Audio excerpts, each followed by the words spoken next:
जहां Chhattisgarh medical services corporation का एक और नया कारनामा फिर चर्चा में है। जी हां, निजी एजेंसियों को लाभ पहुंचाने सरकारी अस्पताल में गैर जरूरी और आवश्यकता से अधिक दवाओं की खपत का खेल जारी है।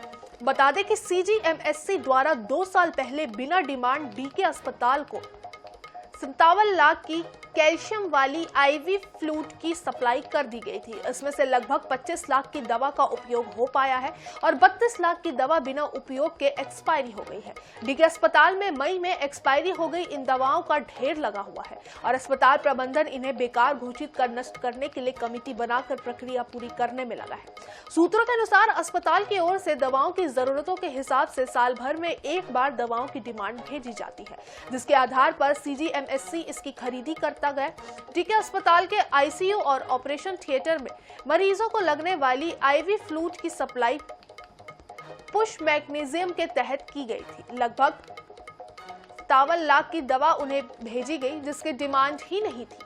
अस्पताल प्रबंधन द्वारा इसमें से 16,000 यानी 25 लाख रुपए की दवा का उपयोग किया जा सका है और 20,000 बोतल जीवन रक्षक प्लाज्मो बिना उपयोग के खराब हो गई है। अस्पताल प्रबंधन से जुड़े सूत्रों का कहना है कि इन दवाओं का उपयोग कम मात्रा में होता है, इसलिए एक्सपायरी होने की मात्रा अधिक हो गई है। मामले में डीके हॉस्पिटल की medical superintendent doctor Shipra Sharma का कहना है कि संबंधित आईवी फ्लूइड का उपयोग कम होता है और सीजीएमएससी द्वारा लगभग 2 साल पहले इसकी ज्यादा मात्रा में सप्लाई कर दी गई थी।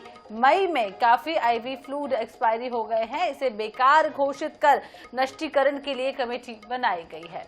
तो ये एक्सक्लूसिव तस्वीरें भी हम आपको उन्हीं दवाइयों की दिखा रहे हैं जो कि एक्सपायरी हो चुके हैं। तस्वीरों में देख सकते हैं भारी मात्रा में ये दवाइयां पड़ी हुई हैं जो बची हुई है, जो कि अब एक्सपायरी हो चुकी है। अब डीके अस्पताल प्रबंधन जो है इसको नष्ट करने के लिए कमेटी बना के प्रक्रिया शुरू करने की फिराक में है। तो ग्राउंड जीरो की रिपोर्ट है, आईएनएच हरिभूमि की ग्राउंड जीरो की रिपोर्ट आपको दिखा रहे हैं, जहाँ पशु मैकेनिज्म का सिस्टम है।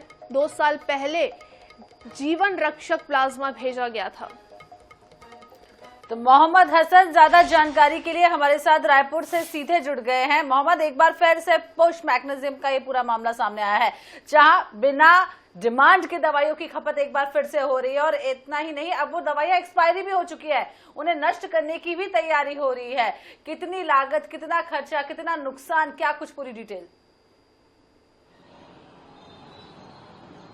बिल्कुल, देखिए, हर साल शासकीय अस्पतालों में मरीजों के बेहतर इलाज के लिए दवाइयों की जो डिमांड है वो सीजीएमएससी को भेजी जाती है ताकि जो दवाइयां हैं वो उन्हें सप्लाई की जा सके। ये पूरा मामला जो है आज से करीब 2 साल पहले का है, जब 2 साल पहले रायपुर के मेकाहार अस्पताल द्वारा जो डिमांड है दवाइयों की वो सीजीएमएससी को भेजी गई थी। लेकिन यहाँ पर बड़ी संख्या में, यानी कि जरूरत से ज्यादा जो है आईवी फ्लूइड की जो दवा होती है कैल्शियम वाली, उसकी जो है बड़ी मात्रा में जो है वो सप्लाई कर दी गई थी। करीब 57 लाख की जो दवाएं हैं वो मेकाहार अस्पताल में सप्लाई की गई थी, जिसमें से महज करीब यहाँ पर आपको बता दूं 25 लाख की दवा का जो है वो उपयोग हो सका और 32 लाख की जो दवा है वो खराब हो गई। अब ऐसे में एक्सपायरी दवा का जो ढेर है वो मेकाहार अस्पताल में लगा हुआ है। पिछले माह यानी कि मई के आखिरी में जो है जो पूरी दवाइयां हैं वो सभी एक्सपायरी हो गई और अब दवा जो है वो पड़े पड़े वापस सड़ रही है। वहीं मेकाहार के अस्पताल द्वारा जो है अब एक जांच कमेटी बना करके इस दवाओं को नष्ट करने की बात जो है वो कही जा रही है। लेकिन कुल मिलाकर सीजीएमएससी का एक और कारनामा जो है वो सामने आया, जब निजी कंपनियों को फायदा पहुंचाने के लिए बड़ी संख्या में बिना डिमांड के जो दवाइयां वो खरीदी गई और अस्पतालों को जबरदस्ती यहां पर सप्लाई की गई। आईवी फ्लूइड दवा के बारे में मैं आपको बता दूं, ये कैल्शियम तरह की एक दवाई होती है जो कि ऑपरेशन थिएटर में जो है वो उपयोग की जाती है और आईसीयू में।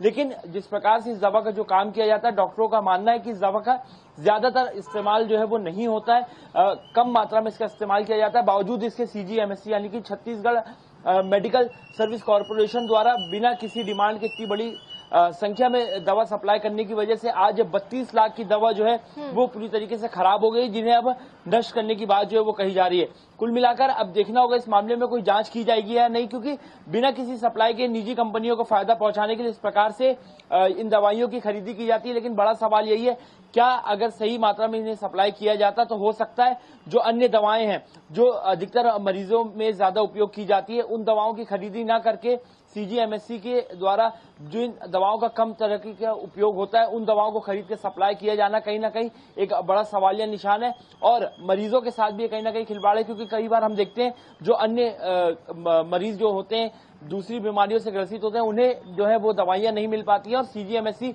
जो दवाओं का उपयोग कम होता है उन्हें अपने कमीशनखोरी और निजी कंपनियों को फायदा पहुंचाने के लिए इस प्रकार से सप्लाई करता है। इस पूरे मामले का हमने खुलासा किया है, देखना होगा जिम्मेदार इस पर कोई एक्शन लेते हैं या नहीं। बिल्कुल हसन, लेकिन एक और चीज समझना चाहेंगे, जैसा कि आप बता रहे हैं और जो जानकारी निकलकर सामने आ रही है हमारे रिपोर्ट में कि उतनी डिमांड नहीं थी फिर भी सप्लाई कर दी गई, लेकिन 2 साल बाद अब ये दवाइयां जब एक्सपायर हो गई तो जब डिमांड आपने नहीं किया था, अस्पताल प्रबंधन की अगर हम बात करें तो जब आपने डिमांड नहीं किया था और जब आपको सप्लाई दी गई तो उस वक्त भी दवाओं की खेप देख के आपको तो ये अंदाजा लग ही गया होगा ना कि हमने तो इतनी मात्रा में दवाई मंगाई नहीं, तो उस वक्त अस्पताल प्रबंधन ने कोई एक्शन क्यों नहीं लिया? उस वक्त सीजीएमएससी को इस बात को क्यों नहीं बताया गया कि हमने तो इतनी डिमांड की नहीं, तो फिर आपने सप्लाई इतनी क्यों कर दी? देखिए, निश्चित रूप से आपका बिल्कुल कहना सही है कि जिस वक्त जब ये पहले सप्लाई की गई थी 2 साल पहले, उस वक्त ये बात को सामने नहीं आई, लेकिन मैं आपको बता दूं इन 2 सालों के भीतर कई अधिकारी जो हैं वो बदले हैं और खासतौर पर जो परचेजिंग वाले अधिकारी होते हैं, जो ये पूरी दवाओं का रख रखाव डिमांड देखते हैं, वे अधिकारी भी बदल गए हैं। अब नए अधिकारी आ गए। नए अधिकारियों का कहना है कि उस वक्त उन्हें इसकी जानकारी नहीं थी और अब जब एक्सपायरी हो रही है दवा तब जाकर के अस्पताल प्रबंधन कहीं जागा है और देखा जा रहा है कि अब 32 लाख की दवाएं जो है वो खराब हो गई। इसमें आपको मैं बता दूं 20,000 से ज्यादा बोतलें जो हैं वो यहाँ पर एक्सपायरी हुई हैं, जो कि आईवी फ्लूइड सप्लाई की दवाएं हैं सभी, और 20,000 बोतलों का सप्लाई होना कहीं ना कहीं का बड़ा नुकसान है कि 32 लाख की दवा बिना किसी उपयोग के यहाँ पर खराब हो जाती है। कुल मिलाकर देखा जा रहा है कि सीजीएमएससी द्वारा नए नए कारनामे जो है वो सामने आ रहे हैं, जब बिना डिमांड के जो है वो बड़ी संख्या में दवाइयों को सप्लाई किया जा रहा है। वहीं जिन दवाओं की खासतौर पर डिमांड होती है उन दवाओं को खासतौर पर शासकीय अस्पतालों में सप्लाई नहीं किया जाता है, जिसका नतीजा है कि मरीजों को बाहर से दवा महंगे दरों पर जो है वो खरीदी करनी पड़ती है।